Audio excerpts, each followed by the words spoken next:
Sir last class में हमने type 1 और टाइप 2 न्यूमेरिकल देखा था।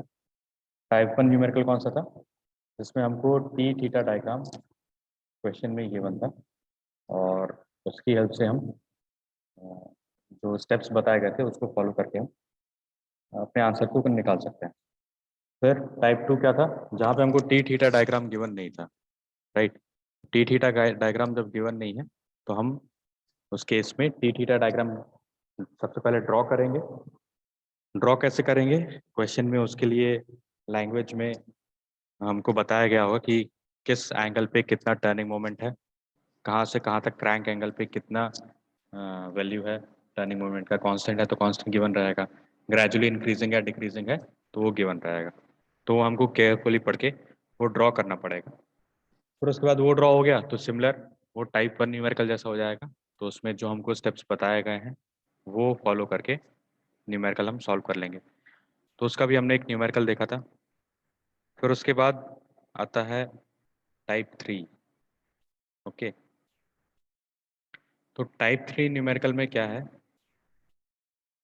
टाइप 3 न्यूमेरिकल में जो आ, हमको टी थीटा जो दिया रहेगा, क्रैंक टर्निंग मोमेंट डायग्राम की एक इक्वेशन दी रहेगी, ठीक है। T theta would be given as function of theta, that is in form of sine और कोसाइन, ठीक है। ट्रिग्नोमेट्रिक फंक्शन इस टाइप का एक फंक्शन गिवन रहेगा। फॉर एग्जांपल यहाँ पे दिख रहा है T theta is equals to 300 plus 10 sine two theta minus 5 cos two theta. Okay, और टॉर्क है तो इसका यूनिट न्यूटन मीटर रहेगा। अब सबसे पहले क्या करना है हमको, सबसे पहले हमको साइकिल एंगल आइडेंटिफाई करना है, राइट, कि साइकिल एंगल कितना रहेगा। अब साइकिल एंगल क्या होता है, साइकिल एंगल मतलब एक कंप्लीट साइकिल कितने क्रैंक के कितने रेवोल्यूशन पे कंप्लीट हो जा रही है। जैसे डबल एक्टिंग स्टीम इंजन के लिए साइकिल एंगल पाई रहता है, ओके, 2 पाई रहता है, सॉरी। फिर 4 स्ट्रोक ऐसा इंजन के लिए साइकिल एंगल 4 पाई रहता है एंड सो ऑन, राइट। तो एक साइकिल कितने क्रैंक एंगल रेवोल्यूशंस पे कंप्लीट हो जा रही है। तो अगर इसमें हमारे फंक्शन में अगर हमको सब जगह थीटा गिवन है फंक्शन में, यहाँ साइन के साथ जो भी एंगल रहेगा वो हमको देखना है, राइट। तो साइन या ट्रिग्नोमेट्रिक आइडेंटिटीज के ट्रिग्नोमेट्रिक इसके साथ जो भी हमको एंगल गिवन रहेगा वो देखना है। अगर एंगल वहाँ पे पाई है तो साइकिल एंगल 2 पाई हो जाएगा, ठीक है। एंगल वहाँ अगर थीटा है तो साइकिल एंगल 2 पाई हो जाएगा। फॉर एग्जाम्पल यहाँ पे 10 sine theta minus 5 cos theta, 10 sine theta minus 5 cos theta, अगर ऐसा दिया होता तो क्या हो जाता, साइकिल एंगल 2 पाई हो जाता। साइकिल एंगल हमको क्यों चाहिए होता है, क्योंकि ये हमको हेल्प करता है टी मीन निकालने के लिए, मीन टॉर्क निकालने के लिए, राइट। मीन टॉर्क कैसे निकालते हैं हम, area under the curve divided by the cycle angle, ठीक है। तो साइकिल एंगल वहाँ काम आता है, इसलिए ये आइडेंटिफाई करना बहुत जरूरी है कि इस टाइप की इक्वेशन में साइकिल एंगल क्या होगा। तो अगर थीटा कोएफिशिएंट है, ठीक है, तो साइकिल एंगल 2 पाई हो जाएगा। अगर 2 थीटा कोएफिशिएंट है तो साइकिल एंगल पाई हो जाएगा, राइट। अगर 3 थीटा कोएफिशिएंट है तो साइकिल एंगल 2 पाई बाय 3 हो जाएगा, 2 पाई बाय 3, ओके। और अगर कोएफिशिएंट 4 थीटा है तो साइकिल एंगल पाई बाय 2 हो जाएगा, ठीक है। तो ये चीज़ आपको लर्न करना पड़ेगा, ये चीज़ दिमाग में रखना पड़ेगा, राइट। तो ये तो तब हो गया जब सभी जगह कोएफिशिएंट सेम हो। अब क्वेश्चन ये आएगा कि अगर कोएफिशिएंट कहीं पे थीटा है, कहीं 2 थीटा है, कहीं 3 थीटा है, उस केस में क्या करना है। तो अगर इस टाइप का कॉम्बिनेशन गिवन है तो हमको ये करना है कि cycle angle would be taken corresponding to the least angle, ठीक है। फॉर एग्जांपल यहाँ पे 10 sine theta minus 5 cos 2 theta होता, तो यहाँ पे कॉम्बिनेशन हो गया थीटा एंड 2 थीटा का। तो इसमें क्या बोल रहा है, cycle angle would be taken corresponding to the least angle, ठीक है। तो सबसे छोटा कौन सा यहाँ पे थीटा रहेगा, तो साइकिल एंगल थीटा के करस्पॉन्डिंग क्या है, 2 पाई। तो साइकिल एंगल हो जाएगा 2 पाई। ऑलराइट। सिमिलरली अगर यहाँ पे कोएफिशिएंट में हमको 2 थीटा भी है, 3 थीटा भी है, 5 थीटा भी है, तो हम कौन सा साइकिल एंगल लेंगे? तो साइकिल एंगल हमको लेना पड़ेगा 2 थीटा के अगेंस्ट। क्यों? क्योंकि 2 थीटा इन सबसे छोटा है। ठीक है, तो 2 थीटा के अगेंस्ट साइकिल एंगल हमको लेना पड़ेगा, तो कितना होगा? पाई के बराबर। ओके, आई होप ये चीज़ क्लियर हो गई होगी आप लोग को, ये कैसे हमको हैंडल करना है। ऑलराइट, अब इसमें आगे देखो। सर एक बार रिपीट कर दीजिए सर। ठीक है, इस टाइप का फंक्शन आपको दिया रहेगा क्वेश्चन में। यस सर, रिपीट कर दीजिए। ठीक है, टी थीटा इस टाइप का फंक्शन आपको गिवन रहेगा क्वेश्चन में। ठीक, तो सबसे फर्स्ट स्टेप हमारा क्या रहेगा? हमको साइकिल एंगल आइडेंटिफाई करना है। साइकिल एंगल क्या है? साइकिल एंगल मतलब कितने क्रैंक रेवोल्यूशंस में हमारी एक साइकिल कंप्लीट होती है। ठीक है, एक साइकिल को कंप्लीट होने के लिए कितना क्रैंक रेवोल्यूशन चाहिए रहता है। ऑलराइट, तो वो साइकिल एंगल होता है। तो साइकिल एंगल हम कहाँ से आइडेंटिफाई करेंगे? जो इसका कोएफिशिएंट हो गया, जो इसका कोएफिशिएंट हो गया, ठीक है, उसके करस्पॉन्डिंग हमारा साइकिल एंगल रहेगा। अब कोएफिशिएंट ऐसा भी हो सकता है कि सब जगह सेम हो, जैसे यहाँ पे इसमें दिख रहा है, यहाँ भी 2 थीटा है, यहाँ भी 2 थीटा है। इससे और बड़ा फंक्शन भी हो सकता है। ठीक है, अभी यहाँ पे सिर्फ 3 टर्म्स हैं, एक ही कांस्टेंट है, ये वेरिएबल है, ये वेरिएबल है। ऐसे ही ये ब्रैकेट के अंदर और भी टर्म्स हो सकते हैं। चलो, अगर सब जगह ये कोएफिशिएंट, ये वाला कोएफिशिएंट ये सेम है, अगर 2 थीटा 2 थीटा 2 थीटा है सब जगह, है ना, तो ये देख के हमको पता चल जाएगा कि साइकिल एंगल पाई का होना चाहिए। कैसे? यहाँ से, ये आपको याद रखना पड़ेगा। ठीक है, अगर यहाँ पे 2 थीटा ना होके सब जगह 4 थीटा होता, ठीक है, ये 2 थीटा ना होके ये 4 थीटा होता, तो साइकिल एंगल क्या हो जाता? अगर 4 थीटा होता सब जगह पाई/2 पाई/2, राइट। ठीक है, अगर यहाँ पे कोएफिशिएंट सब जगह 3 थीटा होता, तो क्या होता साइकिल एंगल? 2π/3 करेक्ट। ठीक है, अभी तो सब जगह सेम चल रहा था। अब किसी का क्वेश्चन आएगा या किसी को डाउट आएगा कि कहीं पे थीटा है, कहीं पे 3 थीटा है, तब क्या करेंगे? तब हम ये देखेंगे कि उसमें से सबसे छोटी वैल्यू कौन सी है। थीटा और 3 थीटा में से सबसे छोटी वैल्यू कौन सी होगी? थीटा। ठीक है, तो उस सबसे छोटी वैल्यू के करस्पॉन्डिंग हम साइकिल एंगल ले लेंगे। अब थीटा सबसे छोटी वैल्यू है, तो उसके करस्पॉन्डिंग साइकिल एंगल क्या है? 2π। 2 पाई। ठीक है, तो वहां पे हम 2 पाई ले लेंगे। तो ये आई होप इतना समझ में आया होगा। बस ये चीज़ हमको दिमाग में रखनी पड़ेगी कि किसके अगेंस्ट क्या है। ठीक है, ये भी अगर समझना चाहो तो ग्राफ से समझ सकते हो, अगर ग्राफ्स आपको स्टडी करना आता हो। तो यहाँ पे नेक्स्ट स्लाइड में शायद मैंने बना के रखा है, देखो इस टाइप से होता है। अगर साइकिल एंगल हमारा थीटा है तो ग्राफ इस टाइप का बनता है। ये अगर आप लोग को ड्रॉ करना आता हो तो आप बेसिक्स ऑफ मैथमेटिक्स क्लियर होगा तो ये समझ में आ जाएगा कैसे।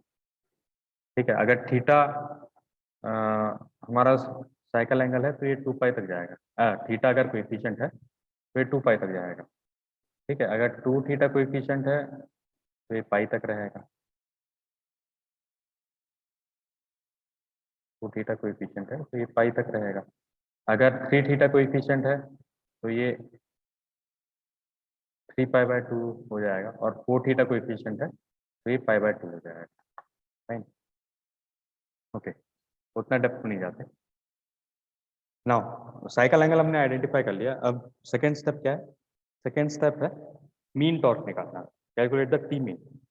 टी मीन का हमारे पास ये एक्सप्रेशन है ही, T mean is equals to area under the curve divided by the cycle angle. तो साइकिल एंगल हमने निकाल लिया है, अभी एरिया अंडर द कर्व कैसे निकालेंगे? तो एरिया अंडर द कर्व निकालने के लिए ये जो इक्वेशन है, इसको हम इंटीग्रेट कर देंगे। ठीक है, इंटीग्रेट कर देंगे फ्रॉम 0 टू साइकिल एंगल। ये कैसे निकालेंगे? 1 divided by cycle angle integration 0 to cycle angle T theta D theta. ठीक है, तो हमारे इस केस में साइकिल एंगल क्या है? पाई है, क्योंकि यहाँ पे 2 थीटा है सब जगह। तो 1/पाई इंटीग्रेशन लिमिट्स फ्रॉम 0 to पाई, यहाँ पे 300 plus 10 sin 2 theta minus 5 cos 2 theta D theta. ठीक है, इसको इंटीग्रेट करोगे तो you will find that T mean is equals to 300 newton metre. Fine, T mean आ रहा है आपका 300 न्यूटन मीटर। ठीक, अब इसके बाद नेक्स्ट स्टेप क्या रहेगा? नेक्स्ट स्टेप ये रहेगा कि इसको कैलकुलेट करना पड़ेगा कि θ1, θ2, θ3 कहाँ तक आ रहा है। ठीक है, तो इस टाइप का इसका कुछ ग्राफ बनेगा। फाइन, साइकिल एंगल इसका पाई है और वहां पे वो कितनी बार इंटरसेक्ट कर रहा होगा ये अभी हम निकालेंगे। कैसे निकालेंगे? हमको अभी नहीं पता ये इधर पे कितने θ1, θ2, θ3 रहेंगे।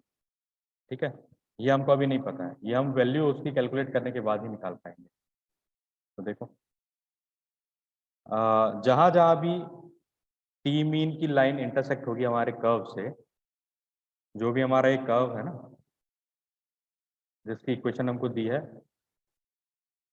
टॉर्क की इक्वेशन हमको दी है 300 plus 10 sin 2 theta minus 5 cos 2 theta.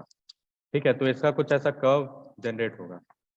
Right, अब वो कर्व जनरेट हुआ है और हमने एक टी मीन की लाइन ड्रॉ की है। तो देखो टी मीन जहां जहां भी इंटरसेक्ट करेगा हमारे कर्व से, टी मीन की लाइन जहां जहां इंटरसेक्ट करेगी हमारे कर्व से, वहां पे क्या हो रहा है? टॉर्क की वैल्यू इक्वल रहेगी। राइट, टॉर्क उस पॉइंट पे सेम रहेगा, तो वहां पे हम इक्वेट कर सकते हैं T mean is equals to T theta. Alright, तो यहाँ पे हमने रखा 300 is equals to 300 plus sine 2 theta 10 sin 2 theta minus 5 cos 2 theta. Okay, तो ये 300 कैंसिल हो गया, ये इधर पे आ गया, 5 cos theta left hand side चला जाएगा, तो साइन और कॉस एक साइड आ जाएंगे, तो ये आ गया 10 to theta is equals to 0.5। Fine, 10 to theta is equals to 0.5, तो 2 थीटा की वैल्यू क्या आ जाएगी? tan कब होता है? हाफ। 2 थीटा आ जाएगा tan इनवर्स 0.5, 2 थीटा 1 की वैल्यू आ गई 26.56 डिग्री। ठीक है, और थीटा 1 कितना हो जाएगा? 13.28 डिग्री। राइट, फिर उसके बाद ये वापस रिपीट कब होगा? 180 डिग्री के बाद। तो थीटा 1 आ गया हमारे पास, 2 थीटा 1 आ गया 26.56, तो 2 थीटा 2 कितना हो जाएगा? 26.56 प्लस 180 डिग्री। ठीक है, तो ये 2 थीटा 2 की वैल्यू है, इसको हाफ कर देंगे तो हमारे पास थीटा 2 आ जाएगा 103.28 डिग्री। ऐसे ही थीटा 3 निकालेंगे हम, 2 थीटा 3, इसमें 2 थीटा 1 में 180 प्लस 180 ऐसा किया, तो ये ऐड किया, 2 से डिवाइड किया, तो ये आ रहा है 193.29 डिग्री। ओके, बट ये इनवैलिड हो गया यहाँ पे, ये इधर पे इनवैलिड हो गया। क्यों? Because this is exceeding the cycle angle. ठीक है, साइकिल एंगल हमारा कितना था? पाई। पाई क्यों? क्योंकि सब जगह हमको 2 थीटा गिवन था। ठीक है, साइकिल एंगल हमारा पाई है, पाई मतलब कितना होता है? 180 डिग्री, और ये थीटा 3 जो है ये 180 से एक्सीड कर रहा है, मतलब ये नेक्स्ट साइकिल का एंगल आ गया है। ठीक है, और हमको सिर्फ एक ही साइकिल की स्टडी करनी है, तो ये नेक्स्ट साइकिल वाला एंगल जो है ये रिजेक्ट हो गया। हमारे पास सिर्फ 2 थीटा आए, थीटा 1 और थीटा 2। ठीक है, तो इनके बीच में हम अपना काम करें। राइट, तो हमने क्या निकाला? स्टेप्स एक बार रिवाइज कर लेते हैं। इस टाइप की इक्वेशन अगर हमको गिवन है, सबसे पहले हमको आइडेंटिफाई करना है साइकिल एंगल। साइकिल एंगल हम कहाँ से आइडेंटिफाई कर पाएंगे? ये जो कोएफिशिएंट गिवन रहेगा, ये ट्रिग्नोमेट्रिक फंक्शन के साथ जो भी कोएफिशिएंट गिवन रहेगा उसको देखकर हम साइकिल एंगल निकालेंगे।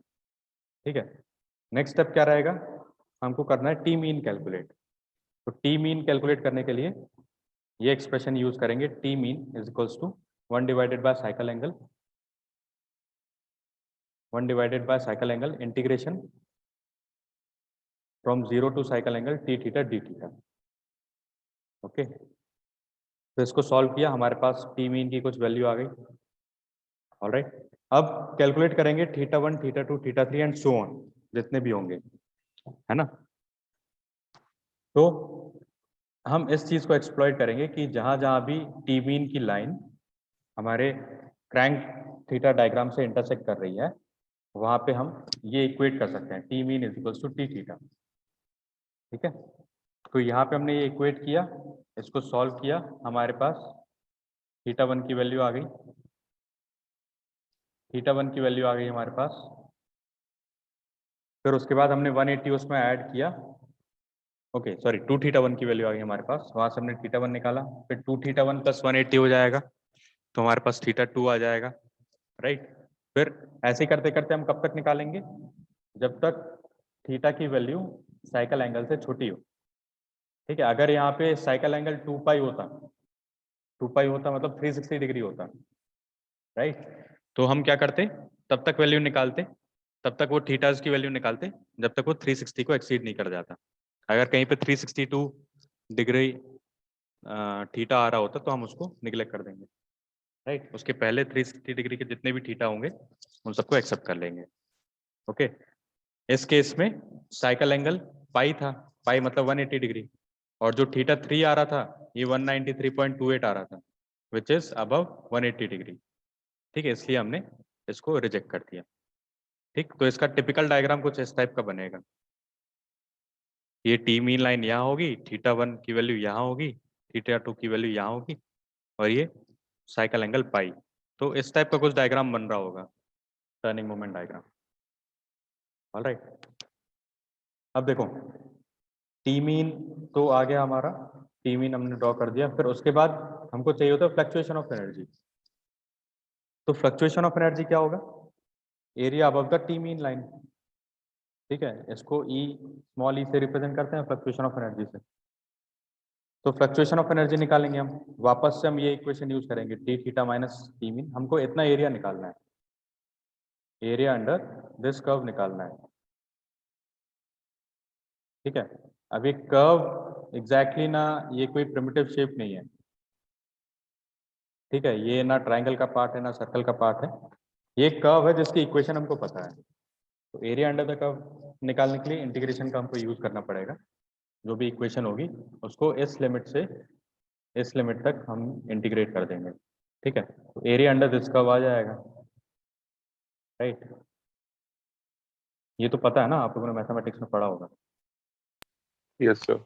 Okay, maximum area of T mean line is equals to theta 1 minus theta 2।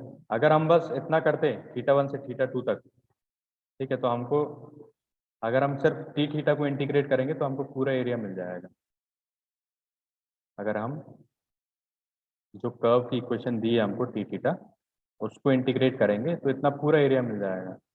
लेकिन हमको क्या चाहिए, हमको सिर्फ टी मीन के ऊपर वाला चाहिए, इसलिए हमने यहाँ पे टी मीन सब्ट्रैक्ट कर दिया, तो जितना एरिया आएगा वो एरिया फ्लक्चुएशन ऑफ एनर्जी के बराबर हो जाएगा।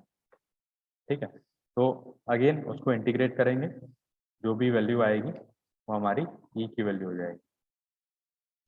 ऑलराइट, तो ये 4 स्टेप्स हैं टाइप 3 न्यूमेरिकल में, जब हमको T theta diagram, T theta would be given as function of theta, तो उस केस में हमको ये करना है। तो ये स्टेप्स समझ में आए,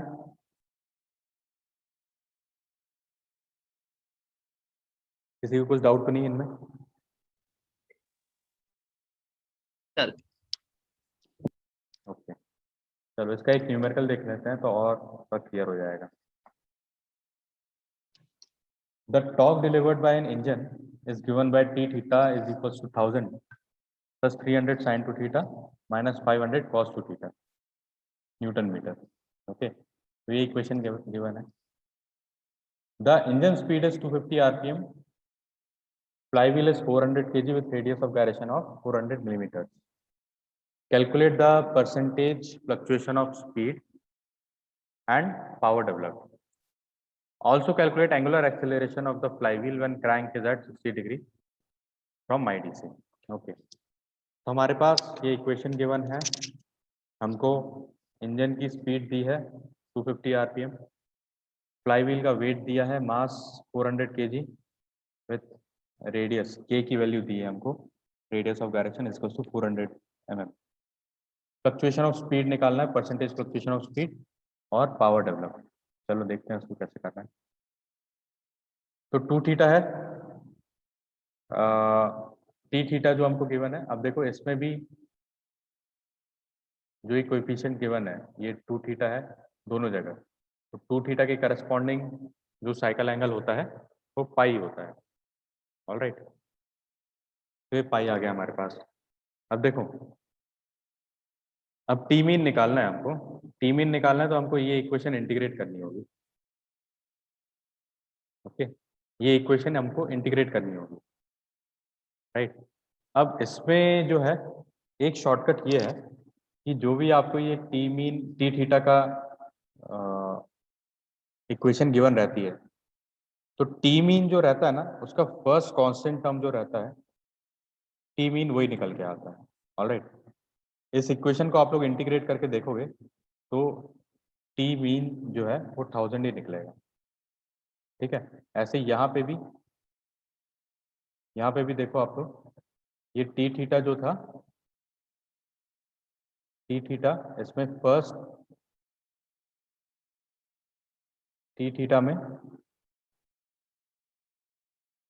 फर्स्ट कांस्टेंट वैल्यू क्या थी 300, राइट।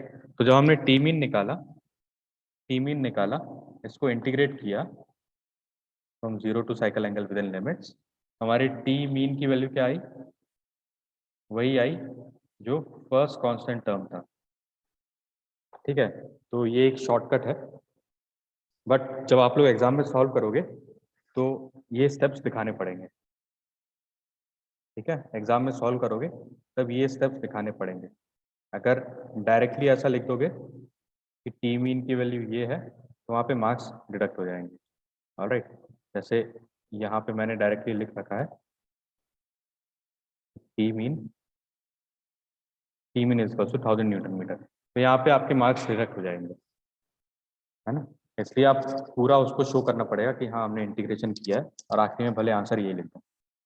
ऑलराइट, ठीक है, फिर हमारी 2 स्टेप्स हो गए, हमने साइकिल एंगल आइडेंटिफाई कर लिया है, टी मीन की वैल्यू डाल दी है, टी मीन की वैल्यू कैलकुलेट कर लिया है। अब हमको theta 1, theta 2, theta 3, theta 4 etcetera ये सब निकालना है। तो उसके लिए क्या करेंगे हम, इंटीग्रेट इक्वेट करेंगे T mean is equals to T theta. ठीक है, तो ये हमने इक्वेट किया 1000 is equals to 1000 plus 300 sine 2 theta minus 500 cos 2 theta. 1000 ये कैंसिल हो गए, यहाँ पे हमारे पास आया tan 2 theta is equals to 5/3। ठीक है, तो 2 थीटा क्या हो जाएगा, tan इनवर्स 5/3। तो 2 थीटा 1 की वैल्यू आ रही है 59.036, इसलिए थीटा 1 क्या हो जाएगा 29.518। सिमिलरली 2 थीटा 2 कैलकुलेट करेंगे कैसे, थीटा 1 में 2 थीटा 1 में हम ऐड कर देंगे 180 डिग्री। ठीक है, तो ये थीटा 2 हमारे पास आया 119.518 डिग्री। फिर 2 थीटा 3 कैसे कैलकुलेट करेंगे, 2 थीटा 1 में हम 180 प्लस 180 इस टाइप से 360 ऐड कर देंगे। ठीक है, फिर उसको ऐड करके 2 से डिवाइड किया तो थीटा 3 आ रहा है 209.51 डिग्री। अब यहाँ पे हमको चेक करना पड़ेगा, हमारा साइकिल एंगल था पाई मतलब 180 डिग्री, और हमारी जो थीटा 3 की वैल्यू आ रही है वो 209 आ रही है। ठीक है, इसका मतलब हमारे साइकिल एंगल से भी एक्सीड कर रहा है। इसका मतलब ये वाला इस ट्रायंग की इस पोजीशन को जब हम स्टडी कर रहे हैं, इसका मतलब फर्स्ट साइकिल खत्म हो चुकी है, सेकंड साइकिल में एंटर हो चुका है। ठीक है, तो हमको सेकंड साइकिल के करस्पॉन्डिंग इस एंगल को देखना पड़ेगा। ऑलराइट, तो इसको हम रिजेक्ट कर देंगे कि हमारी स्टडी में ये नहीं आएगा, हम बस थीटा 1 और थीटा 2 के बीच में स्टडी करेंगे। ऑलराइट, ये समझ में आ रहा है ना ये सब, बस Yes, sir. समझ में आ रहा है तो अच्छी बात है। ऑलराइट सर हाँ विकास, सर जैसे कि ये सभी जो आपने बोला था कि जो कांस्टेंट टर्म होती है वही उसका टी मीन आता है, हाँ तो सर ये मतलब सारे जितने भी क्वेश्चन होंगे सब जितनी भी इक्वेशन होंगी सभी में ऐसा होगा या एक आध % चेंज हो सकता है? जनरली आपके RGPV लेवल में जो पूछा जाएगा उसमें यही निकल के आएगा। ठीक है, और आगे जब फर्दर हायर लेवल एग्जाम्स हो गए, कॉम्पिटेटिव एग्जाम्स जैसे कि इंजीनियरिंग सर्विसेज हो गया, गेट हो गया, ठीक है, किसी पब्लिक सेक्टर के एग्जाम्स पेपर में अगर अपीयर होते हो तो उसमें एक बार चेक कर लेना चाहिए कि इंटीग्रेट करने के बाद यही आ रहा है कि नहीं, है ना। क्योंकि वहाँ पे तो ऑब्जेक्टिव टाइप रहेगा तो जनरली यही होना चाहिए, लेकिन जहाँ भी सब्जेक्टिव टाइप रहेगा तो उधर पे चेक करना पड़ेगा। जैसे इंजीनियरिंग सर्विसेज एग्जाम होता है, उसमें मेंस एग्जाम तक अगर पहुँचते हो तो वहाँ पे सब्जेक्टिव पेपर होंगे, ठीक है। आपको सब क्वेश्चन लिखने पड़ेंगे, सॉल्व करके दिखाना पड़ेगा। तो वहाँ पे ये स्टेप्स आपको फॉलो करने पड़ेंगे और वहाँ पे ऐसा हो सकता है कि ये चेंज हो जाए, ठीक है। बट जनरली आपके आरजीपीवी लेवल पे वो सेम रहेगा, तो इसलिए आपको ज़्यादा प्रॉब्लम फेस नहीं करनी पड़ेगी। आप डायरेक्टली ये भी ले सकते हो। तो अगर ऑब्जेक्टिव टाइप रहा तो सीधे 1000 उठा लो। अगर सब्जेक्टिव टाइप रहा पेपर, ठीक है, कि आपको लिख के आंसर कॉपी अपलोड करनी है, तो फिर वहाँ पे वो स्टेप्स दिखाने पड़ेंगे कि हमने इंटीग्रेट किया है 1 by cycle angle, integration from 0 to cycle angle, और पूरा इक्वेशन ये लिखनी पड़ेगी, ठीक है। Yes, sir. Yes. ठीक, और वो 1-2 स्टेप्स में वो दिखाना पड़ेगा कि हमने 1000 ले आए, ऑलराइट, या जो भी ये कांस्टेंट टर्म था उसके बराबर ले आए, ठीक है। ओके, तो हमने θ1 θ2 ये कैलकुलेट कर लिया, θ3 भी निकाला, बट वो हमारी साइकिल में इंक्लूडेड नहीं, इसलिए हम उसको रिजेक्ट कर देंगे। अब 3 स्टेप्स हो गए, अगला स्टेप क्या रहेगा? अगला स्टेप रहेगा हमको ई की वैल्यू कैलकुलेट करनी है, ठीक है, fluctuation of energy. Fluctuation of energy क्या होता है? E is equals to integration from θ1 to θ2 t theta minus T mean. ये इक्वेशन क्यों आई? कोई बता सकता है ये इक्वेशन क्यों आई? सर ऊपर वाला जो टीम इन के ऊपर वाला जो एरिया है वही निकालना है, इसलिए टीम इन को माइनस कर दिया। हाँ, ठीक है, तो विकास को तो समझ में आया है, बाकी और लोग को भी आ गया हो तो अच्छी बात है। ई क्या होता है? देखो, फ्लक्चुएशन ऑफ एनर्जी, जब हम सिंगल सिलेंडर इंजन की बात करते हैं तो फ्लक्चुएशन ऑफ एनर्जी कैसे निकालते हैं? It is the area above the T mean line, ठीक है, area above the T mean line. जब हम किसी दूसरे सिलेंडर की बात करते हैं, जैसे मल्टी सिलेंडर सिलेंडर की बात कर रहे हैं, मल्टी सिलेंडर इंजन की बात कर रहे हैं, वहाँ पे क्या होता है? हम E plus area minus area plus area minus area इस टाइप से कैलकुलेट कर देते हैं ना। यहाँ पे 4 स्ट्रोक इंजन में या फिर सिंगल सिलेंडर इंजन में फ्लक्चुएशन ऑफ एनर्जी क्या होता है? Area above the T mean line, alright, इसलिए हमको ये कैलकुलेट करना है। अब एरिया अंडर द कर्व हम डायरेक्टली यहाँ पे निकाल नहीं सकते, इसलिए हमको इंटीग्रेशन का हेल्प लेना पड़ेगा। और इंटीग्रेट हम कहाँ से करेंगे? θ1 से θ2 तक, क्योंकि इन्हीं दो जगह पे हमारी टी मीन लाइन और जो हमारा कर्व है जिसकी इक्वेशन हमको गिवन है वो इन दो पॉइंट्स पे इंटरसेक्ट कर रहा है, ठीक है। तो इसके ऊपर का एरिया, हम ये एरिया कैलकुलेट करने के लिए ये इक्वेशन यूज कर रहे हैं, इंटीग्रेशन θ1 टू θ2। यहाँ पे θ2 रहेगा, यहाँ पे θ2 रहेगा, ठीक है, θ1 नहीं रहेगा, ऑलराइट। तो θ1 to θ2 T theta minus T mean d theta, तो इसको आपको सॉल्व करना पड़ेगा, ठीक है। ये इंटीग्रेशन काफी इजी इक्वेशन है, राइट। साइन टू थीटा का हो जाएगा कॉस टू थीटा बाय 2, और कॉस टू थीटा का हो जाएगा minus sign two theta by 2। इस टाइप से यहाँ पे सॉल्व करोगे तो ये आ जाएगा E is equals to 583.09 joules. E की वैल्यू आ गई, E को हम इक्वेट कर देंगे ICS ओमेगा मीन स्क्वायर से। I निकालने के लिए आपको M भी दिया है, K भी दिया है, ठीक है, CS निकालना है। ओमेगा हमको एक N की वैल्यू दी हुई थी क्वेश्चन में, क्या वैल्यू दी हुई थी? 250 RPM, ठीक है। तो उसी को हम मीन स्पीड कंसिडर कर लेंगे, क्योंकि और कुछ हमारे पास तरीका नहीं है मीन स्पीड निकालने का, या मैक्सिमम मिनिमम स्पीड भी नहीं गिवन है, तो हम उसी को मीन स्पीड मान लेंगे और फिर वहाँ से कैलकुलेट करोगे तो E would come out to be 1.33%, alright. और फिर power is 2 pi N T divided by 60, ठीक है। T ओमेगा होता है पावर, तो T की जगह हम T मीन ले लेंगे, है ना। T मीन हमने इधर पे निकाल ही दिया है, तो पावर की वैल्यू आएगी 26.179 किलोवाट्स, ऑलराइट। तो ये आप लोग कैलकुलेट करके देख लेना। तो ये स्टेप्स हैं इसमें किसी को डाउट है क्या अभी तक? कोई पढ़ा है कहीं पे कुछ रिपीट करना हो या कुछ No, समझ sir. एक बार और बताना हो? बस 2-3 लोग को ही समझ में आ रहा लगता है। 23 लोग हैं बस क्लास में। मनोज, चांदनी, पवन, पवन को जवाब दे रहा है रोहित, अंकित राजपूत, रोहित कुमार, सतीश मालवीय, शुभांशु सोनी, यस सर। सुमित पटेल, सुमित विश्वकर्मा, मोहम्मद ओसामा कलाम, निखिल पाटिल, निशी मिश्रा, गौतम उरिया, ठीक है, शिवम सिंह, रोहित झा, विकास बघेल, विकास भी जवाब दे रहा है, रवि टुरकर, राजा अंजुम, गोविंद तिवारी, हर्ष पंजवानी। 23-22 लोग, एक तो छोड़ के भी चले गए अभी अभी। चलो ठीक है, कोई दिक्कत नहीं। ठीक है, तो ये टाइप 3 न्यूमेरिकल था। टाइप 3 न्यूमेरिकल में हमको एक इक्वेशन गिवन रहेगी, टी थीटा की इक्वेशन गिवन रहेगी, उससे हमको सब कुछ सॉल्व करना है। ठीक है, टाइप 1 न्यूमेरिकल में क्या था, हमको T theta diagram readymade question में गिवन था।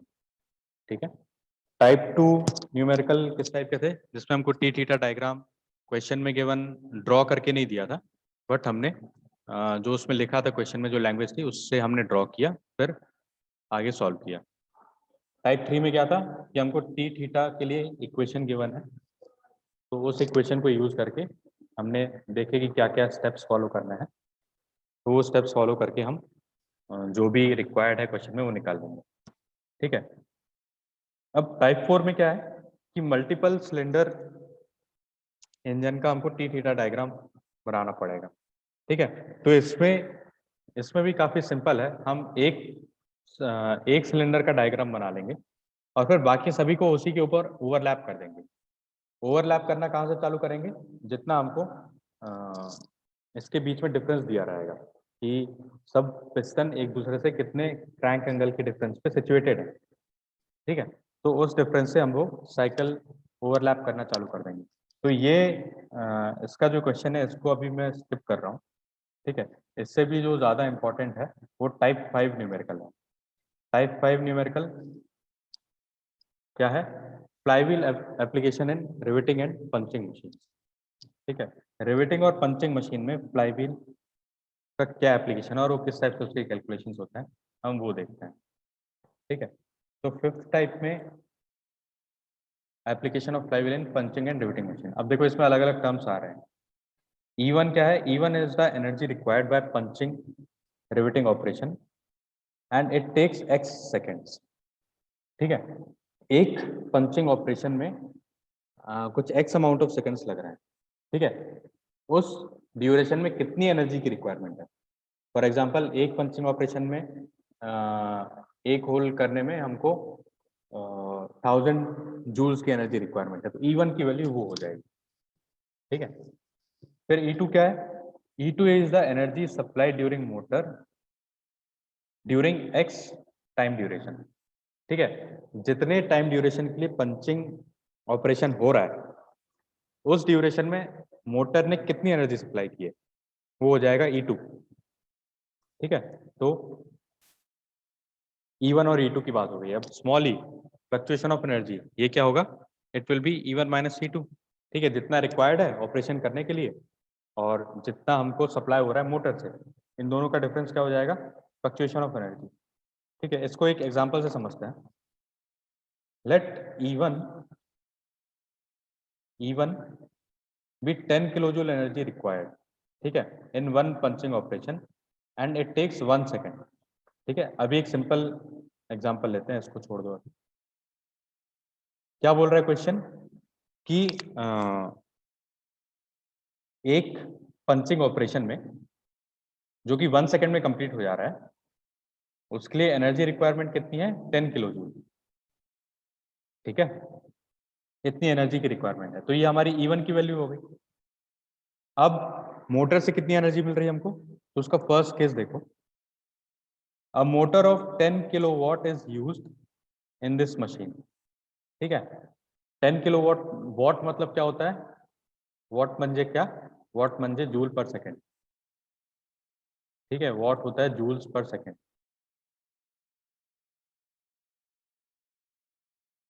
ठीक है, तो ये एक जूल में जो मोटर है वो आपको एक जूल में 10,000 जूल्स, एक सेकेंड में 10,000 जूल्स इतना एनर्जी दे रहा है, ठीक है। तो इस केस में क्या होगा, हमारे E1 की वैल्यू क्या है, E1 is equals to 10,000 joules, और E2 क्या है, E2 is also equals to 10,000 joules, ठीक है। तो इसमें क्या हो गया, जब हम फ्लक्चुएशन ऑफ एनर्जी निकालेंगे small e would be equals to E1 minus E2, ठीक है। तो ये 0 आ रहा है, इसका मतलब यहाँ पे फ्लाईव्हील की रिक्वायरमेंट नहीं है ना। अब सेकेंड केस देखो, सेकेंड केस में क्या है कि motor of 5 kilowatt is use in machine, ठीक है। हमको 10 किलो जूल एनर्जी रिक्वायर्ड थी, लेकिन जो मोटर है हमारे पास वो 5 जूल्स पर सेकेंड की है, 5 kilowatt 5 watt joules energy 5,000 watt energy provide कर रही है। इसका मतलब 5,000 जूल्स एक सेकेंड में प्रोवाइड कर रही है। अब एनर्जी की रिक्वायरमेंट क्या है, 10,000 जूल्स है, और हमारे पास एनर्जी सप्लाइड कितनी है, 5,000 जूल्स है। तो रिमेनिंग एनर्जी कितनी हो गई, 5,000 जूल्स, इतनी हमारे पास शॉर्टेज है। तो इस केस में क्या होगा, हमको पता चल गया कि इसमें फ्लाई व्हील हमको लगाना पड़ेगा, ठीक है। इसका मतलब फ्लाई व्हील की रिक्वायरमेंट है हमारे पास। अब फ्लाई व्हील कितना बड़ा लगाएंगे, तो वो हमको कहाँ से मिलेगा, इक्वेट करेंगे हम E is equals to ICS omega mean square से, ठीक है। तो हमारे पास coefficient of fluctuation of speed की वैल्यू रहेगी, मीन स्पीड रहेगी, तो हम I वहां से निकाल सकते हैं कि कितने मास का फ्लाईव्हील हम इसमें एम्प्लॉय करना पड़ेगा। ऑलराइट, इतना समझ में आया है।